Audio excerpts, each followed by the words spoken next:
Sometimes I'm thinking how our parents were able to survive the toxic bosses and the toxic work culture, especially a boss who constantly screams at you to do stuff instead of just talking to you like a normal human being. Like, I took my time, I woke up, I came to this job. You are also employed just like I am. I don't understand why you're screaming instructions at me. We can just talk like coherent human beings. We are both adults now. Just because I'm younger than you doesn't mean that I am not an adult anymore. I am an adult. I understand that you're trying to give me instructions, but please speak coherently. Calm down. So last week, oh, by the way, welcome to Let's Talk About It. My name is Lynn. So last week, a young girl, Gen Z, left the workplace because she was shouted at. And maybe to the older generation, this can seem like if I tell my mom that someone left the workplace because they were shouted at, mom will be like understanding, but at the same time she'll be like, you're at work. Like, people can shout at you and stuff. But now, growing up, I understand why. Like, sometimes our parents just came home feeling so dejected because some bosses and managers do not understand the concept of working together and sharing our ideas, their ideas and our ideas, because whatever they say is law, unfortunately. Like, they do not understand working together. All they understand is the concept of control. I think I've experienced this firsthand, but let's look at the story. Even my parents do not shout at me. I recently came across a resignation letter from a Gen Z employee whose reason for quitting was simple. She couldn't stand being shouted at. At first, I paused. Was that really a reason to resign? Then I thought about it deeper. She was actually protecting her mental health.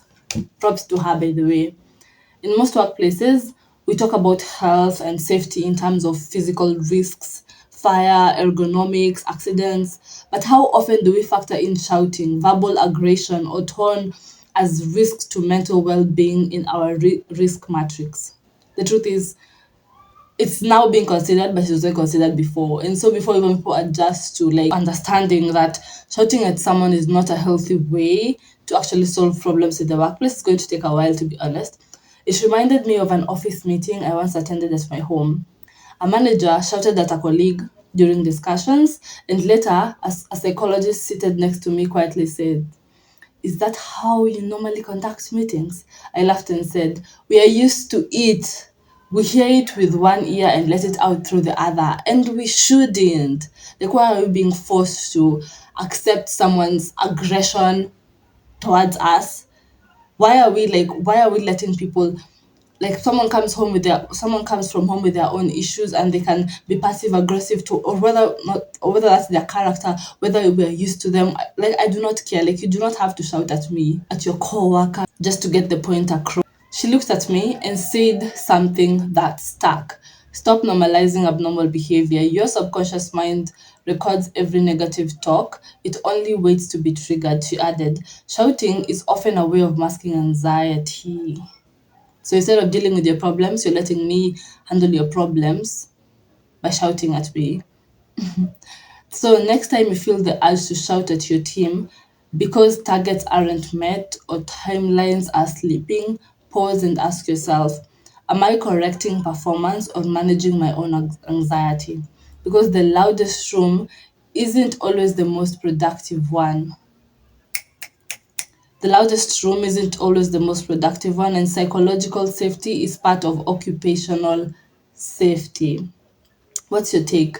Should shouting be considered a workplace risk in health and safety assessments? Personally, I think they should. I do not know what's your take on this. Please do comment below.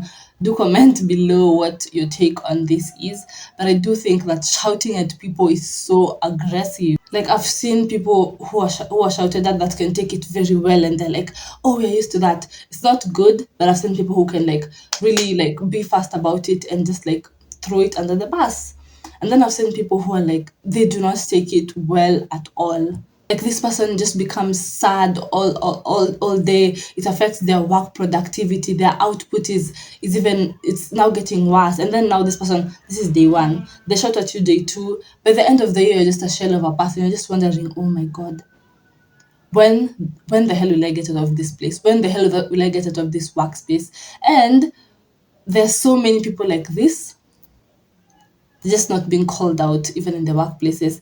These people do not even like get reason. Like you try to talk to somebody, like even if you go and tell them, hey, I don't appreciate the way you're shouting at me, then do the work well. Like it's always a war with them. It's always like a push and pull. Like it's so annoying. And when you do get the chance, like not everybody also has that. Even my parents don't shout at me. Not everybody has that. I can just leave the workplace and then everything will be alright. Not everybody has that. I can leave the workplace right now and tomorrow I will still get food to eat. Some people are like stuck in the workplaces because that is how they survive, and they're searching for opportunities, they're not getting opportunities, and so they have to stay in places where their mental health is constantly being affected.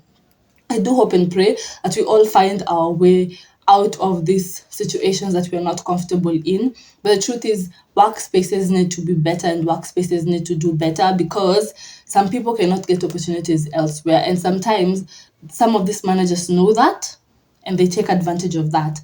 So they put the workload on you, they put even their workload on you, and then they expect you to just take it because they are the boss. Like, stop shouting at people. Like, if you're a manager and you're watching this, stop shouting.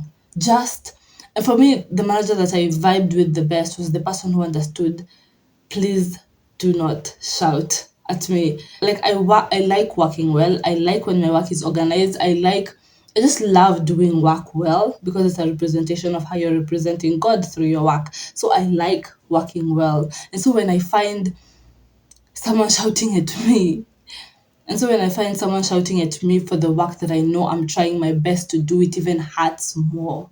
So let's try and like just, I even heard of like a 27-year-old who someone left the workplace, someone resigned because apparently the company wasn't treating the employees so well, blah blah blah.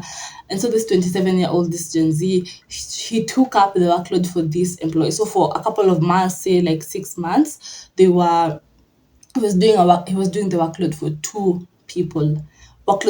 He was the last one to leave the office, and then guess what? Time for promotion came. First time for compensation came, that is the yearly bonus. He wasn't awarded according to the workload that he was putting in. And other people who like were leaving the office very pretty early, but just because they were older, they were getting more bonuses. And also the time for promotion came and he wasn't even considered. He was just told, hey, you guys, like, you're Gen Zs, like, you're young, why are you lazy? Like, being thrown off the back just because you are younger, like, it just pisses me off to see people putting in so much work and all they're getting is being called lazy and entitled. There are Gen Zs who are really working hard and I hope that they are seen in the workplace. So anyway, that's the video for today. I'm so glad if you reached to the end. So please press the subscribe button. I do really need your support, and see you on the next one.